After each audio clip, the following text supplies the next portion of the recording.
Assalamualaikum warahmatullahi wabarakatuh. Perkenalkan, nama saya Muhammad Karel dari kelas 2A dengan NIM 2201072020. Baiklah, saya di sini akan menjelaskan materi tentang perbankan. Yang pertama, pengertian dari bank. Bank yaitu badan usaha yang menghimpun dana dari masyarakat dalam bentuk simpanan dan menyalurkannya kepada masyarakat dalam bentuk kredit atau bentuk lainnya dalam rangka meningkatkan taraf hidup rakyat.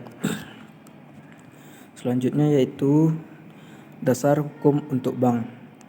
Ada beberapa dasar hukum untuk bank, yaitu sebagai berikut: Pasal 5 ayat 1, Pasal 20 ayat 1, Pasal 23, Pasal 33 UUD 1945, Undang-Undang Nomor 13 Tahun 1968 tentang Bank Sentral, dan Undang-Undang Dasar Nomor 7 Tahun 1992 tentang Perbankan. Selanjutnya yaitu fungsi bank.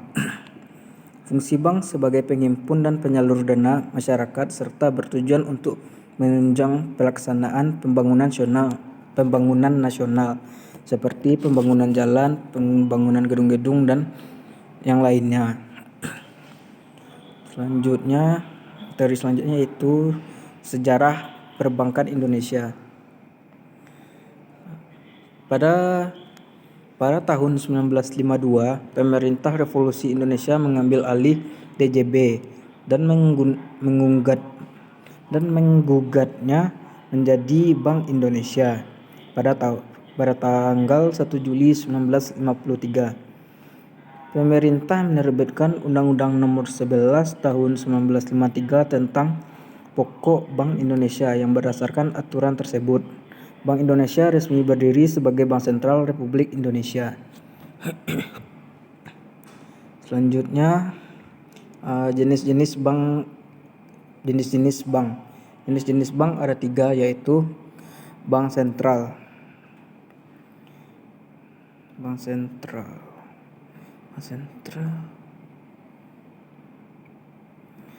sentral yaitu badan bank yang bertanggung jawab dalam mengawas sistem moneter di suatu negara. Selanjutnya, bank umum.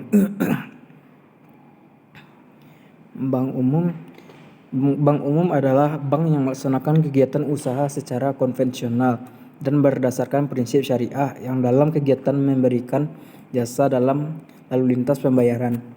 Ada beberapa kegiatan bank umum, yaitu 1.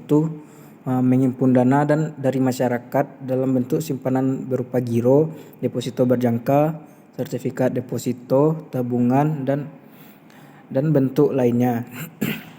Selanjutnya, memberikan kredit, menerbitkan surat pengakuan utang, dan serta membeli, menjual, atau menjamin atas risiko sendiri maupun kepentingan dari atas perintah nasabahnya. Selanjutnya yaitu Bank Perkreditan Rakyat. Bank Perkreditan Rakyat adalah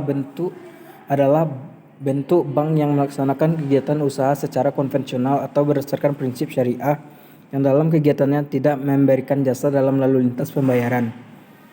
Kegiatan Bank Perkreditan Rakyat jauh lebih sempit jika dibandingkan dengan kegiatan bank umum, karena Bank Perkreditan Rakyat dilarang menerima simpanan giro, kegiatan falas, dan perasuransian. Beberapa kegiatan Bank Perkreditan Rakyat: 1. Menghimpun dana dari masyarakat dalam bentuk simpanan berupa deposito. 2. Tabungan atau bentuk lainnya yang dipersamakan dengan itu. 2. Memberikan kredit. Dan 3. Menyediakan pembiayaan dan penempatan dana berdasarkan prinsip syariah sesuai dengan ketentuan yang ditetapkan oleh Bank Indonesia. Dan 4. Menempatkan dananya dalam bentuk sertifikat Bank Indonesia, deposito berjangka, serta sertifikat deposito dan tabungan pada bank lain. Selanjutnya yaitu jenis-jenis kantor bank. Jenis-jenis kantor bank terbagi menjadi 3, yaitu kantor pusat. Kantor pusat yaitu tempat semua kegiatan perencanaan sampai kepada pengawasan terhadap bank. Fungsi dari kantor pusat ini bukan untuk melakukan kegiatan operasional seperti pada kantor cabang, akan tetapi hanya mengendalikan jalannya kebijakan kantor pusat terhadap cabang-cabangnya. Yang kedua yaitu kantor cabang penuh. Kantor cabang penuh merupakan kantor cabang yang secara lengkap dalam memberikan jasa layanan bank. Dan kantor cabang bank penuh ini membawahi beberapa kantor cabang pembantu. Dan yang terakhir yaitu kantor cabang pembantu. Kantor cabang pembantu merupakan kantor cabang yang keberadaannya di bawah penguasaan kantor cabang penuh, dan kegiatan jasa bank dilayani hanya sebagian saja. Kantor cabang pembantu ini bisa menjadi kantor cabang penuh dan cabang penuh apabila mendapat persetujuan dari kantor pusat. Materi selanjutnya yaitu macam-macam kegiatan lembaga keuangan non-bank, yaitu pertama gadai emas, yang kedua gadai konvensional, ketiga gadai syariah, keempat pasar modal, kelima pasar uang, dan terakhir koperasi simpan pinjam. Baiklah, sekian dari hasil penyampaian materi saya tentang perbankan, yaitu yang dapat saya sampaikan. Assalamualaikum warahmatullahi wabarakatuh. Perbedaan lembaga keuangan bank dan lembaga non-bank dan lembaga keuangan non-bank. 1. Tempat penyimpanan uang. Bank memiliki fungsi sebagai tempat untuk menyimpan atau mengintip uang. Biasanya bentuk penyimpanan uang ini dibagi dalam beberapa bentuk, yaitu pertama rekening koran atau giro, kedua deposito berjangka, dan ketiga tabungan. Yang kedua yaitu sebagai pembeli atau penyalur kredit. Bank juga berfungsi sebagai pembeli dan penyalur kredit. Bank akan memanfaatkan dana yang disimpan nasabah dengan cara menyalurkan kepada pihak lainnya yang membutuhkan kredit. Yang ketiga, sebagai perantara dalam pembayaran. Bank juga dapat bertindak sebagai penghubung antara nasabah pada saat melakukan transaksi. Pada saat melakukan transaksi melalui bank, nasabah tidak melakukan pembayaran secara langsung, tetapi melibatkan pihak bank untuk menyelesaikan transaksi tersebut. Selain itu, bank melakukan kegiatan jasa lainnya seperti pengiriman uang, pembelian, serta penjualan saham dan valuta asing atau falas. Bank juga melakukan penagihan uang atas nama nasabah. Keempat, mencetak uang. Fungsi lainnya dari bank adalah mencetak uang yang digunakan dalam kegiatan ekonomi sehari-hari. Tentunya uang yang dicetak merupakan uang sah dalam bentuk rupiah. Sebagai catatan, tanggung jawab percetakan uang ini menjadi tanggung jawab bank sentral. Lembaga keuangan non-bank. Lembaga keuangan non-bank adalah lembaga keuangan yang fungsi dasarnya sebagai pengumpul dan penyalur dana yang digunakan untuk menunjang perkembangan pasar uang dan pasar modal. Ada beberapa fungsi lembaga keuangan non-bank. 1. Yaitu menghimpun dana. Lembaga keuangan non-bank bekerja dengan menghimpun dana yang berasal dari nasabah dengan cara mengeluarkan surat-surat berharga.